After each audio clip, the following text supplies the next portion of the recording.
నా దగ్గర ఒకటి చైనా మొబైల్ అయితే ఉంది. ఇంకొకటేసరికి మన ఇండియన్ మొబైల్ అయితే ఉంది. ఇవి 2 మనకు అండర్ 20,000లో అయితే వచ్చాయన్నమాట. అంటే అండర్ 20,000లో మనం బై చేసుకోవచ్చు. మరి అండర్ 20,000లో మరి 2 మొబైల్‌లో ఏది బావుంది? అసలు మొబైల్ ఏంటి బ్రో అంటే ఇది ఐక్యూ జీ9 5జీ మొబైల్. రీసెంట్‌గా నేను అన్బాక్సింగ్ చేశాను. బై చేసి 17,999కి బై చేశాను. దీని యాక్చువల్‌గా 8 జీబీ, 128 జీబీ స్టోరేజ్ తోటి వచ్చింది. 19,999 తోటి వస్తే మనకు కార్డ్ ఆఫర్స్ అనేవి ఇచ్చారన్నమాట ఫస్ట్ సేల్‌లో. మరి ఇప్పుడు కూడా ఉన్నాయో లేవో ఒకసారి అయితే చెక్ చేయండి. ఉంటే మనకు 17,999కి అయితే వస్తది. ఒకవేళ కార్డ్ ఆఫర్స్ బంద్ చేస్తే 19,999కి అయితే వస్తది. ఓకే. ఇదొచ్చేసరికి లావా కర్వ్డ్ 5జీ మొబైల్. మనం ప్రౌడ్‌లీ ఇండియన్ అనేది పిలుచుకుంటాం కదా లావాని. సో ఇది మన ఇండియన్ మొబైల్. ఇది కూడా మనకు 8 జీబీ, 128 జీబీ స్టోరేజ్ తోటి అయితే లాంచ్ అయితే చేశారు. అది కూడా అన్బాక్సింగ్ పెట్టాను మన ఛానెల్‌లో. వీడియో చూడకపోతే చూడండి. ఈ రెండిటి వీడియోస్ ఇక్కడ కార్డ్స్‌లో ఎండ్ స్క్రీన్‌లో పెడతాను. లావా కర్వ్డ్ 5జీ మొబైల్ వచ్చేసరికి 8 జీబీ, 128 జీబీ స్టోరేజ్ తోటి వచ్చింది ఏంటంటే వీళ్ళు డైరెక్ట్‌గా ఎలాంటి ఆఫర్ లేకుండా 17,399కి అయితే ప్రైస్ అనేది పెట్టారు. అది అమెజాన్‌లో అయితే ఉన్నాయి. నేను ఈ 2 మొబైల్ యొక్క లింక్స్ అనేవి డిస్క్రిప్షన్‌లో ఇస్తాను. బై చేయాలి అనుకుంటే మాత్రం బై అయితే చేయండి. మరి ఒక అండర్ 20,000లో మరి 2 మొబైల్‌లో ఏది బాగుంది భయ్యా అన్నట్లయితే ఈ ఒక వీడియో ఫుల్‌గా చూసే మీకే క్లియర్‌గా ఇన్ఫర్మేషన్ అయితే తెలుస్తది. అప్పుడు మీరే ఏదో ఒక మొబైల్ బై చేస్తారు అనే దాని గురించి మీరే డిసైడ్ అయితే అవుతారనమాట. సో ఒకటైతే గుర్తుంచుకోండి. ఈ దీంట్లో నాకు ఒకటి రివ్యూ నోట్ అయితే ఉంది. నేను డేర్ చేసి ఈ యొక్క వీడియో అయితే చేస్తున్నాను. మీరు సపోర్ట్ చేస్తారనే ఉద్దేశంతో అయితే చేస్తున్నాను. మీ సపోర్ట్ ఎల్లప్పుడూ ఇలాగే కొనసాగాలి and me friends and family మెంబర్స్‌కి ఈ యొక్క వీడియోని షేర్ చేస్తారని, ఈ యొక్క వీడియోకి లైక్ ఇస్తారని కోరుకుంటూ డిస్క్రిప్షన్‌లో మన టెలిగ్రామ్ లింక్ అయితే ఇచ్చాను. జాయిన్ అవ్వండి. అక్కడి నుంచి కూడా సపోర్ట్ అయితే చేయండి.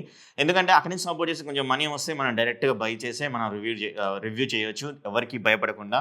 ఓకే. రివ్యూని పంపినా పంపకపోయినా అది మీ సపోర్ట్ ఉంటేనే జరుగుతది. సపోర్ట్ లేకపోతే జరగదు. ఇగో డిస్క్రిప్షన్ లింక్ అయితే ఇచ్చాను.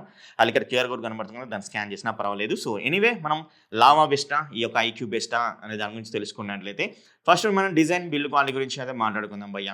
ఈ 2 మొబైల్ వచ్చేసరికి మన గ్లాస్ బాడీ బిల్డ్ క్వాలిటీ తోటి అయితే వస్తున్నాయి. మీకు బ్యాక్ సైడ్ చెక్ చేస్తే ఈ 2 గ్లాస్ బాడీ అండ్ అలాగే మ్యాటి ఫినిషింగ్ అయితే ఇచ్చారనమాట రెండిట్లో. ఫింగర్ ప్రింట్స్ అనేవి అసలుకైతే పడవు. అట్రాక్ట్ అయితే చేయట్లేదు ఈ 2 మొబైల్‌లో. అది మాత్రం సూపర్‌గా అయితే ఉంది. And design back side check చేస్తే ఈ యొక్క ఐక్యూ అనేది వచ్చేసరికి మనకు బ్రష్ డిజైన్ కోటింగ్ అయితే ఇచ్చారనమాట. సో కొంచెం మీకు డిజైన్ అనేది వేరే విధంగా అయితే కనబడుతుంది. ఎప్పుడు చూడని విధంగా. ఇదేంటి అన్నట్టయితే మన గ్రేడియంట్ ఫినిషింగ్ లాగా అయితే ఇచ్చారనమాట. ఎందుకంటే మనకు కొంచెం బ్లాక్, కొంచెం గ్రే ఈ 2 మిక్స్ అయ్యి అయితే వస్తాయి. ఇది కూడా కొంచెం లైటింగ్ చేసినట్లయితే ఇది కూడా మనకు మారుతూ ఉంటుంది. చేంజ్ అవుతుంటుంది కలర్ అనేది. సో ఈ రెండిట్లో మీకు ఏది బాగుంది అనే దాని గురించి అయితే మీరే డిసైడ్ అయితే అవ్వండి. అండ్ అలాగే ఫ్రంట్ సైడ్ మనం డిస్‌ప్లే గురించి మాట్లాడుకోవాలంటే ఇదేంటంటే ఫ్లాట్ డిస్‌ప్లే అయితే వస్తుంది. ఇదేంటంటే కర్వ్డ్ డిస్‌ప్లే అయితే వస్తుంది. కర్వ్డ్ డిస్‌ప్లే రావడం వల్ల మనకు ప్రీమియం సెగ్మెంట్ ఫోన్ లాగా అయితే ఈ యొక్క లావా కర్వ్డ్ 5జీ మొబైల్ అయితే కనబడుతుంది. ఇదొచ్చేసరికి జస్ట్ నార్మల్ లుక్ తోటైతే వచ్చింది కాబట్టి ఫ్లాట్ డిజైన్ తోటి వచ్చింది కాబట్టి సో మనకంత ఫోకసింగ్ అనేది ఉండదు. ఇది పట్టుకుంటే ఓకే. నార్మల్ మొబైల్ పట్టుకునే విధంగానే అయితే కనబడదు. కానీ ఇది పట్టుకుంటే మాత్రం ఖచ్చితంగా మీకు ఒక ప్రీమియం సెగ్మెంట్ ఫోన్ పట్టుకునే విధంగా అయితే ఉంటుందన్నమాట. నాకు నచ్చింది ఏంటంటే Lava curve five G mobile. Because of that ఈ యొక్క 3D కర్వ్ డిజైన్ అయితే ఇచ్చారు కాబట్టి కొంచెం ప్రీమియం సెగ్మెంట్ ఫోన్ లాగా అయితే కనబడుతుంది. చాలా థిన్‌గా అయితే ఉందన్నమాట. కంపేరింగ్ టు ఈ యొక్క ఐక్యూతో పోల్చినట్లయితే మీరే డిసైడ్ అయితే చేయండి ఏది థిన్‌గా అయితే ఉంది అనే దాని గురించి. కొంచెం థిన్‌గా అండ్ కొంచెం ప్రీమియంగా అయితే ఈ యొక్క లావా కర్వ్డ్ 5జీ మొబైల్ అయితే కనబడుతుంది. అలాగే మనం ఓవర్‌వ్యూ గురించి కూడా చెక్ చేసినట్లయితే బాటమ్ పొజిషన్‌లో వచ్చేసరికి స్పీకర్ గిల్ అయితే ఉంటాయన్నమాట. అండ్ ఈ 2 మొబైల్ మనకు డ్యూయల్ స్పీకర్ సెటప్ తోటి అయితే వచ్చింది. అండ్ ఐక్యూ జీ9 5జీలో మనకు ఇక్కడ బాటమ్‌లో ఒక స్పీకర్ అయితే ఉంటే టాప్ పొజిషన్ ఇయర్ పీస్‌లో ఒక స్పీకర్ అయితే ఉంటుంది. అండ్ అలాగే లావా కర్వ్డ్ మొబైల్‌లో మనకు బాటమ్‌లో ఒక స్పీకర్ ఉన్నట్లయితే టాప్ పొజిషన్‌లో ఒక స్పీకర్ అయితే ఉంటుందన్నమాట. 2 స్పీకర్స్ అయితే ఇచ్చారు. కానీ ఇక్కడ మనం ఒకటి మాట్లాడుకోవాలి. ఈ యొక్క ఐక్యూ జీ9 5జీలో వచ్చేసరికి డాల్బీ అట్మాస్ అయితే లేదు. But lava curved five G mobile వచ్చేసరికి డాల్బీ అట్మాస్ సపోర్ట్ అయితే ఉంది. కొంచెం ఎన్హాన్స్‌మెంట్ బెటర్‌గా అయితే ఉంటుందన్నమాట.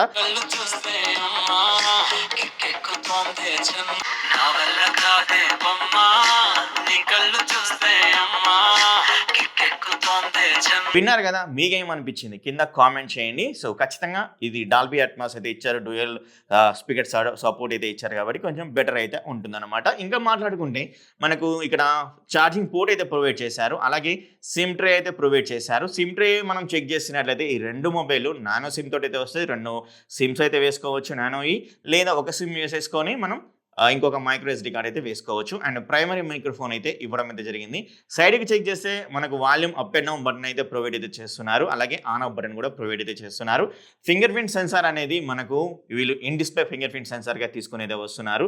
లావా అండ్ అలాగే ఐక్యూ అనేది. అండ్ టాప్ పొజిషన్‌లో చెక్ చేసినట్లయితే ఐక్యూ జీ9 5జీలో only secondary noise cancelling mic మాత్రమే అయితే ఉంటుంది. కానీ ఇక్కడ లావాలో వచ్చేసరికి మనకు సెకండ్ స్పీకర్ కనబడుతుంది. దాంతో పాటుగానే సెకండరీ నాయిస్ క్యాన్సిలేషన్ మైక్ అయితే కనబడుతుంది. దాంతో పాటుగానే ఐఆర్ బ్లాస్టర్ కూడా ఇవ్వడం అయితే జరిగింది. ఇదొకటి గుడ్ పాయింట్ అయితే అవుతుంది ఈ యొక్క లావాకి. ఈ డిస్ప్లే సైజెస్ గురించి మాట్లాడుకోవాలంటే 6.67 ఇంచెస్ అయితే ఉంటాయి రెండు మొబైల్. అలాగే మనకు ఫుల్ హెచ్డీ ప్లస్ AMOLEDకి సపోర్ట్ అయితే చేస్తుంది. ఈ రెండు మొబైల్ మనకు 120 Hz రిఫ్రెష్ రేట్ సపోర్ట్ అయితే చేస్తుంది అనమాట. అండ్ ఇక్కడ పీక్ బ్రైట్నెస్ గురించి అయితే మాట్లాడుకోవాలి. ఎందుకంటే IQ Z9లో వచ్చేసరికి 1800 నిట్స్ పీక్ బ్రైట్నెస్ ఉన్నట్లయితే లావా కర్వ్డ్ 5G మొబైల్లో వచ్చేసరికి 600 నుంచి 800 వరకు మనకు పీక్ బ్రైట్నెస్కి అయితే వెళ్తుంది అనమాట. సో ఈ రెండింటిలో నేను డిస్ప్లే కొన్ని వీడియోస్ ప్లే చేసి అయితే చూశాను. ప్లే చేసి చూసినప్పుడు నాకు బ్రైటర్గా లావా కర్వ్డ్ 5G మొబైల్ అయితే అనిపిస్తుంది. ఎందుకంటే నాకు ఇమేజ్ కొంచెం క్వాలిటీగా అయితే అనిపిస్తుంది. అలాగే కలర్స్ అనేవి కూడా కొంచెం బ్రైటర్గా వైబ్రెంట్గా అయితే అనిపించడం వల్ల అండ్ అలాగే డిస్ప్లే అనేది కూడా కొంచెం బ్రైటర్ డిస్ప్లే అయితే అనిపిస్తుంది. సో అందుకనే నాకు ఇమేజ్ అనేది కొంచెం బ్రైటర్గా అండ్ కలర్ఫుల్గా నాకు లావా కర్వ్డ్ 5G మొబైల్ అయితే అనిపించింది. అండ్ ఇంకొకటి పర్ఫార్మెన్స్ గురించి అయితే మాట్లాడుకోవాలి. పర్ఫార్మెన్స్ అంటే IQ Z9 5Gలో వచ్చేసరికి వీళ్ళు డైమెన్సిటీ మీడియాటెక్దే 7200 ప్రాసెసర్ అయితే అయితే చేశారన్నమాట. ఇక లావా కర్వ్డ్ 5G మొబైల్ గురించి మాట్లాడుకోవాలంటే ఇది కూడా మీడియాటెక్ డైమెన్సిటీ 7050 ప్రాసెసర్ అయితే అయితే చేశారు. సో కంపేరింగ్ టు ఈ రెండు పోలిసినట్లయితే IQ Z9 5G అనేది మనకు కొంచెం బెటర్ ప్రాసెసర్ అయితే ఇవ్వడం అయితే జరిగింది. ఈ లావా కర్వ్డ్ 5G మొబైల్లో కొంచెం డౌన్ గ్రేడ్ ప్రాసెసర్ అయితే ఉంది కంపేరింగ్ టు దీంతో పోల్చినట్లయితే. 8GB అండ్ LPDDR4X తోటి అయితే వస్తుంది IQ Z9లో.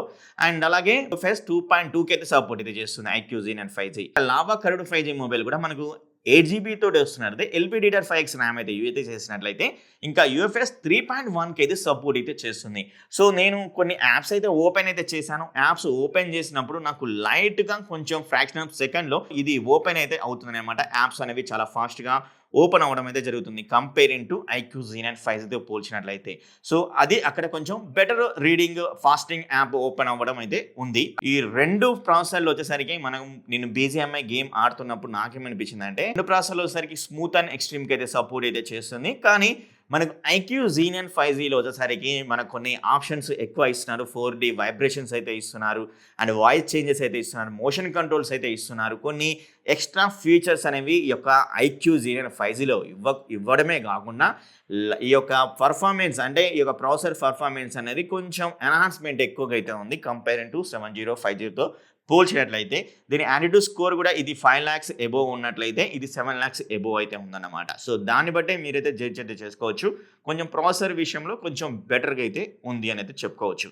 అండ్ ఇంకా ప్రాసెసర్ విషయమే మాట్లాడుకుంటూ మనం కెమెరాకి అయితే మూవ్ అవుదాం. ఎందుకంటే కెమెరాకు మూవ్ అయినప్పుడు లైటింగ్ కండిషన్ బట్టి డిఫరెంట్గా మనకు ఫొటోస్ అయితే వస్తుంటాయి. అక్కడైతే మీరైతే గుర్తుంచుకోవాలి. లైటింగ్ కండిషన్ బెటర్గా ఉంటేనే మీకు బెటర్ ఫొటోస్ అయితే వస్తాయి. ఫస్ట్ కెమెరా యొక్క సెన్సార్ గురించి అయితే మాట్లాడుకుందాం. IQ Z9 5G మొబైల్ వచ్చేసరికి మనకు 50 మెగాపిక్సెల్ కెమెరా అయితే ఇచ్చారు. సెన్సార్ అనేది సోనీ IMX882 సెన్సార్ అయితే ఇచ్చారు. సో ఇది మంచి సెన్సార్. అండ్ అలాగే మనకు 2 మెగాపిక్సెల్ యొక్క డెప్త్ సెన్సార్ అయితే ఇచ్చారనమాట ఈ యొక్క IQ Z9 5Gలో. అండ్ ఫ్రంట్ సైడ్ వచ్చేసరికి 16 మెగాపిక్సెల్ కెమెరా అయితే ఇచ్చారు. మరి లావా గురించి మాట్లాడుకోవాలంటే లావాలో మనకు 3 కెమెరా సెటప్ అయితే బ్యాక్ సైడ్ అయితే ప్రొవైడ్ చేస్తున్నారు. ఒకటి వచ్చేసరికి 64 మెగాపిక్సెల్ సోనీ సెన్సార్ ఏంటి అంటున్నారు కానీ బట్ ఏ సెన్సార్ అనేది చెప్పలేదు. ఇంకోటి ఏంది అల్ట్రా వైడ్ యాంగిల్ 8 మెగాపిక్సెల్ అయితే ఇచ్చారు. ఇంకా మనకు 2 మెగాపిక్సెల్ మైక్రో లెన్స్ సెన్సార్ అయితే ఇచ్చారనమాట.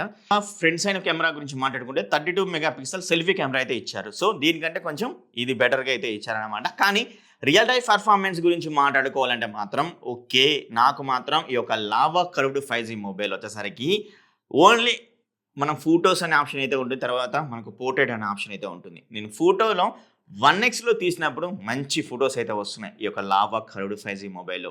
8 మెగాపిక్సెల్ అల్ట్రా వైడ్ యాంగిల్కి మనం చేంజ్ అయ్యామా 0.6లో మనకు అల్ట్రా వైడ్ యాంగిల్ అయితే వస్తుంది. దాంట్లో నేను చెక్ చేసినప్పుడు మాత్రం అసలు అంత పర్ఫెక్ట్ రావట్లేదు. మనకు ఎలాంటి డీటెయిల్స్ కనబడట్లేదు. అండ్ అలాగే మనకు బ్రైటర్గా కూడా ఇమేజ్ అయితే లేదు, కొంచెం మనకు బ్లర్రీగా అయితే వస్తుందన్నమాట. 2xలో తీసినప్పుడు కూడా కొంచెం better performance comparing to ultra wide angle కంటే మనం 2xలో తీస్తే కొంచెం బెటర్ పర్ఫార్మెన్స్ అయితే ఉంది ఈ యొక్క లావా కర్వ్డ్ 5G మొబైల్లో. ఇంకోటి పోర్ట్రేట్ గురించి మాట్లాడుకోవాలంటే పోర్ట్రేట్ వచ్చేసరికి కండిషన్ వైజ్గా లైటింగ్ అనేది ఎక్కువ కండిషన్ అయితే ఉందనుకోండి, మీరు అప్పుడు ఎడ్జెస్ అనేవి మనకు అంత పర్టికులర్గా రావట్లేదు. ఖచ్చితంగా పోర్ట్రేట్ అనేది మిస్ అయితే చేస్తుంది. ఇంకొకటి ఏంటంటే లైటింగ్ కండిషన్ కొంచెం పర్ఫెక్ట్‌గా ఉంది అనుకోండి. ఎడ్జెస్ అనేవి మంచిగానే సాఫ్ట్‌గానే అయితే వస్తుంది. ఎలాంటి కటింగ్ అనేవి కావట్లేదనమాట. ఐక్యూ గురించి మాట్లాడుకోవాలంటే ఐక్యూలో 2 కెమెరాస్ ఇచ్చారు. 2 కెమెరాస్ అనేవి పర్ఫార్మెన్స్ కూడా చాలా బాగా అయితే ఉన్నాయి. 50 mega pixel camera Sony sensor అనేది ఇంకా చాలా బాగా పర్ఫార్మెన్స్ అయితే చేస్తుంది కంపేరింగ్ టు లావాతో పోల్చినట్లయితే. మనకు లావా ఐక్యూలో వచ్చేసరికి 50 మెగా పిక్సెల్‌లో ఫోటోస్‌లో మనం 1x అండ్ 2x ఫోటోస్ అయితే తీసేసుకోవచ్చు. ఇక్కడ చూడొచ్చు. ఇక్కడ నేను ప్లే కూడా చేస్తున్నాను.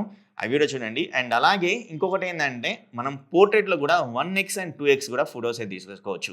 అండ్ ఇక్కడ కూడా నేను మళ్ళొకసారి చెప్తున్నాను. లైటింగ్ కండిషన్ అనేది మనకు డిఫరెంట్‌గా అయితే ఉంటుంది కాబట్టి హెవీ లైట్ ఉన్న కండిషన్‌లో కొంచెం ఎడ్జెస్‌ని అట్రాక్ట్ అయితే చేయట్లేదనమాట. అదొకటైతే గుర్తుంచుకోండి. ఖచ్చితంగా ఈ యొక్క ఐక్యూ లావానే కాదు, ఈ యొక్క ఐక్యూ కూడా స్ట్రగుల్ అయితే అవుతుంది ఎక్కువ లైటింగ్ కండిషన్ ఉన్నప్పుడు. లైటింగ్ కండిషన్ అనేది కొంచెం మామూలుగా ఉంది అనుకోండి, అప్పుడు వచ్చేసరికి మొబైల్ యొక్క ఫోటోస్ అనేవి మీకు పోర్ట్రేట్‌లో 1xలో అయినా 2xలో అయినా కానీ చాలా పర్ఫార్మెన్స్ బెటర్‌గా అయితే చేస్తుంది. మీకు డీటెయిల్స్ అయితే ఉంటున్నాయి. అండ్ డైనమిక్ రేంజ్ కూడా బాగా అయితే ఉంటుంది. అండ్ అలాగే మనకు న్యాచురల్ కలర్స్ అయితే కనబడుతున్నాయి కంపేరింగ్ టు ఈ యొక్క లావా కర్వ్డ్ 5G మొబైల్‌తో పోల్చుకున్నట్లయితే ఖచ్చితంగా ఈ యొక్క iQOO Z9 5G mobile camera sensor కొంచెం బెటర్ సెన్సార్ అనేది కంపల్సరీ చెప్తాను. కంపేరింగ్ టు ఈ యొక్క లావాతో పోల్చినట్లయితే. అంటే రీసెంట్‌గానే ఇన్ ద మార్నింగే మనకు లావాకి కొంచెం బెటర్ పర్ఫార్మెన్స్ చేసే ఒక అప్‌గ్రేడ్ కూడా అయితే ఇచ్చారనమాట. బట్ అయినా గానీ ఇంకొంచెం పర్ఫార్మెన్స్ అనేది ఇంకొంచెం బెటర్‌గా చేయాలి. సో అదొకటి దృష్టి అయితే పెట్టాలి. మేబీ ఇంకేమైనా అప్డేట్ ఫ్యూచర్‌లో ఏమన్నా అప్డేట్ ఇస్తే నేనైతే చెప్తాను. సో ప్రస్తుతానికైతే ఐక్యూ Z9 5G మొబైల్ కొంచెం బెటర్ పర్ఫార్మెన్స్ అయితే చేస్తుంది. అండ్ మొబైల్ మనకు 4K 30 ఫ్రేమ్ పర్ సెకండ్‌లో వీడియో అయితే రికార్డ్ అయితే చేసుకోవచ్చు. ఐక్యూ Z9 5G మొబైల్‌లో సరికి ఆప్టికల్ ఇమేజ్ స్టెబిలైజేషన్ సపోర్ట్ అయితే ఇచ్చారు. మళ్ళీ లావా కర్వ్డ్ 5G మొబైల్ వచ్చేసరికి EIS అంటే ఎలక్ట్రానిక్ ఇమేజ్ స్టెబిలైజేషన్ అయితే ఇచ్చారు. ఆప్టికల్ ఇమేజ్ స్టెబిలైజేషన్ ఆన్ చేసి తీశాను. అలాగే ఆఫ్ చేసి కూడా తీశాను. మీరు ఇక్కడ జడ్జ్ అయితే చేసుకోవచ్చు. ఎలా ఉంది, మనకి ఎంత స్టేబుల్‌గా వర్క్ అవుతుంది అండ్ వీడియో క్వాలిటీ ఎంత ఉంది అనే దాని గురించి కూడా మీరు జడ్జ్ అయితే చేసుకోవచ్చు. అలాగే 1080pలో వచ్చేసరికి మనకు 30 ఫ్రేమ్ పర్ సెకండ్‌లో అయితే మనకు ఆప్టికల్ ఇమేజ్ స్టెబిలైజేషన్ అనేది ఎనేబుల్ అవుతుంది. కానీ 60 ఫ్రేమ్ పర్ సెకండ్‌లో అయితే వచ్చేసరికి ఎనేబుల్ అయితే కావట్లేదు. అదొకటి మైనస్ అయితే ఇచ్చారు. అది ఎవరైతే చెప్పలేదు. సో ఈ యొక్క వీడియోలో మీరైతే తెలుసుకున్నారైతే అనుకుంటాను. సో 30 ఫ్రేమ్ పర్ సెకండ్‌లో మాత్రమే ఆప్టికల్ ఇమేజ్ స్టెబిలైజేషన్ అయితే ఉంది 1080లో. అండ్ 60 ఫ్రేమ్ పర్ సెకండ్‌లో మనం వీడియో రికార్డ్ చేస్తే ఆప్టికల్ ఇమేజ్ స్టెబిలైజేషన్ అనేది ఆన్ కావట్లేదు. అండ్ ఈ యొక్క లావా కర్వ్డ్ 5G మొబైల్‌లో వచ్చేసరికి 4K 30 ఫ్రేమ్ పర్ సెకండ్‌లో వీడియో రికార్డ్ చేస్తున్నాను. అండ్ అలాగే ఆఫ్ చేసి కూడా నేను వీడియో రికార్డ్ చేశాను. మీరు ఇక్కడ చూడొచ్చు. అండ్ స్టెబిలైజేషన్ అనేది కూడా ఎలాగైతే ఉంది అనే దాని గురించి. అండ్ ఇంకా క్వాలిటీ కూడా చూడొచ్చు, వీడియో క్వాలిటీ. అండ్ అలాగే 1080pలో కూడా నేను వీడియో అయితే రికార్డ్ చేశాను. 1080pలో కూడా మనకు AIS సపోర్ట్ కూడా అయితే చేస్తుంది. సో ఇక్కడ క్వాలిటీ అనేది మిస్ అయితే అవుతుంది. కంపేరింగ్ టు ఐక్యూ Z9 5Gతో పోల్చితే మీకు 4K క్వాలిటీ అయినా అలాగే మనకు 1080p క్వాలిటీ అయినా కానీ ఈ యొక్క ఐక్యూ Z9 5G బాగుంది. సో కంపేర్ చేస్తే మాత్రం ఐక్యూ Z9 5Gలో 4K క్వాలిటీ బాగుంది, 1080p క్వాలిటీ బాగుంది. అలాగే ఆ వీడియో రికార్డ్ చేసినప్పుడు ఆడియో క్వాలిటీ కూడా మనకు ఐక్యూ Z9 5G మొబైల్ బాగుంది. సో ఇది బాలేదని చెప్పట్లే, బట్ కంపేర్ చేసినప్పుడు మాత్రం ఇది సూపర్గా అయితే వస్తుంది. అండ్ కంపేర్ చేయకుండా మాత్రం ఇదే సూపర్ అయితే ఉంది అనమాట. సో ఇప్పుడు కంపేర్ చేశాను. 4K క్వాలిటీ ఇది బెటర్‌గా అయితే ఉంది. బట్ దీనికంటే కొంచెం బెటర్‌గా ఇది అయితే ఉంది. 1080p మాత్రం అసలుకు లావా కర్వ్డ్ 5G మొబైల్ అసలుకు చాలా బాగాలేదు భయ్య. సో నేనైతే చెప్పలేను. లావా కర్వ్డ్ 5G మొబైల్ 1080pలో వీడియో రికార్డింగ్ చేస్తే మాత్రం అసలుకు అయితే లేదు. సో ఇది మన కెమెరా డిపార్ట్మెంట్ గురించి. అండ్ అలాగే ఇప్పుడు మనం ఓఎస్ గురించి మాట్లాడుకోవాలి. ఓఎస్ అనేది మనకి ఇది ఆండ్రాయిడ్ 14 తోటి అయితే వస్తుంది iQOO Z9 5G mobile. And Lava curved 5G mobile వచ్చేసరికి జస్ట్ ఆండ్రాయిడ్ 13 తోటి అయితే వస్తుంది. వీళ్ళు అప్డేట్ ఇస్తానైతే అంటున్నారు. మరి అది ఎప్పుడు ఇస్తారో మనకైతే తెలియదు. అండ్ ఇది కూడా మనకు 2 ఇయర్స్ అప్డేట్ అయితే ఇస్తా అంటే అంటున్నారు. మరి ఇప్పుడు 15, 16 వరకు అప్డేట్ అయితే వస్తుంది. ఇది కూడా మనకు 16 వరకు అప్డేట్ అయితే వస్తుందన్నమాట ఈ యొక్క లావా కర్వ్డ్ 5G మొబైల్ కూడా. అండ్ 2 ఇయర్స్ వరకు మనకు సెక్యూరిటీ ప్యాచ్ అప్డేట్స్ కూడా అయితే వస్తాయి. మనకు అప్డేట్స్ అయితే వస్తున్నాయి. లావా కర్వ్డ్ 5G మొబైల్ కూడా అప్డేట్స్ అనేవి రోల్ అవుట్ అయితే చేస్తుంది. అదొకటి గుడ్ థింగ్ అయితే అవుతుంది. అండ్ సర్వీస్ గురించి మాట్లాడుకోవాలంటే ఇది మనకు హైదరాబాద్లో సర్వీస్ అనేది ఉంది. అండ్ అలాగే నేను సర్వీస్ యొక్క లిస్ట్ కూడా నేను ప్రొవైడ్ చేస్తాను. సో డిస్క్రిప్షన్లో అక్కడ చెక్ చేయండి. పోవాల్సి వస్తుంది ఐక్యూ Z9 5G మొబైల్ పట్టుకొని పోయి అక్కడ చెక్ చేసుకోవాల్సింది. కానీ మనకి ఇది వ్యారంటీలో ఉందనుకోండి లావా కర్వ్డ్ 5G మొబైల్ మన ఇంటికే వచ్చారు పర్సన్ వచ్చి చెక్ చేసి మరీ మీకు ఏమైనా ప్రాబ్లం ఉంటే అక్కడికి సాల్వ్ అయితే చేస్తారనమాట. సో అదొకటి కూడా ఆప్షన్ అయితే అవుతుంది. హోమ్ సర్వీస్ అనేది లావా కర్వ్డ్ 5G మొబైల్ అయితే ఇస్తుంది. మాట్లాడుకోవాలంటే బ్యాటరీ గురించి మాట్లాడుకోవాలి. నేను Lava curved 5G mobile 33 watts fast charging support అయితే చేస్తుంది. అండ్ ఈ యొక్క ఐక్యూ Z9 5G వచ్చేసరికి 45 వాట్స్కి ఫాస్ట్ ఛార్జింగ్ సపోర్ట్ అయితే చేస్తుంది. సో నేను 2 మొబైల్ యూజ్ చేసినప్పుడు నాకు 2 మొబైల్ 1 డే అయితే వస్తున్నాయి భయ్య.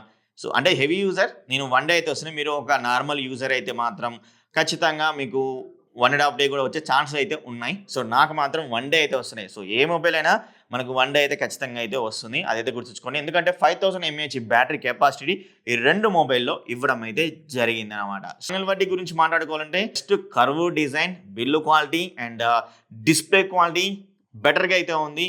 అండ్ అలాగే ఫోటోస్ కూడా ఓకే బాగున్నాయి. బట్ కంపేర్ చేసినప్పుడు బాగోవు అనమాట. అదొకటైతే గుర్తుంచుకోండి. పర్ఫార్మెన్స్ కూడా మీరు గేమింగ్ పర్ఫార్మెన్స్ కూడా మంచి మిడ్ రేంజ్ ప్రాసెసర్ ఇది కూడా. బట్ కంపేర్ చేసినప్పుడు ఇది ఇంకో బెటర్ పర్ఫార్మెన్స్ అయితే ఇస్తుంది. సో నేను ఒకటైతే చెప్తాను. బెటర్ కర్వ్ డిజైన్ మొబైల్ కావాలి అండ్ బిల్డ్ క్వాలిటీ కావాలి. మంచి హోమ్ బేస్డ్ సర్వీస్ మొబైల్ కావాలి. నాకు పర్ఫార్మెన్స్ అవసరం లేదు. నేను ఓన్లీ నార్మల్ యూసేజ్ అయితే చేస్తాను. అండ్ నార్మల్‌గానే నేను గేమింగ్ ఆడతాను అనుకున్నట్లయితే మాత్రం ఈ యొక్క లావా కర్వ్డ్ 5G మొబైల్ తీసుకోండి. లేదా నాకు బెటర్ పర్ఫార్మెన్స్ అయితే ఉండాలి, ఫోటోస్ బాగుండాలి అనుకున్నట్లయితే మాత్రం ఈ యొక్క ఐక్యూ జీనియన్ 5G మొబైల్ అయితే తీసేసుకోండి. సో ఈ 2 మొబైల్ బెస్ట్‌గానైతే ఉన్నాయి. నేను చెక్ చేసినంత వరకు నాకు 2 మొబైల్‌లో మైనస్‌లు చెప్పాను అండ్ ప్లస్‌లు అయితే చెప్పాను. దీని ప్రకారం మీరైతే డిసైడ్ అయితే అవ్వండి. నేను డిస్క్రిప్షన్‌లోనే లింక్ అయితే ఇచ్చాను. ఆ లింక్ ద్వారా బై చేసి ఛానల్‌కి హెల్ప్ చేసిన వారైతే అవుతారు. వీడియో నచ్చితే ఒక్కసారి లైక్ చేసి మీ ఫ్రెండ్స్ అండ్ ఫ్యామిలీ మెంబర్‌కి షేర్ అయితే చేయండి. Thank you very much. Love you all. Next video మీ ముందుంటాను.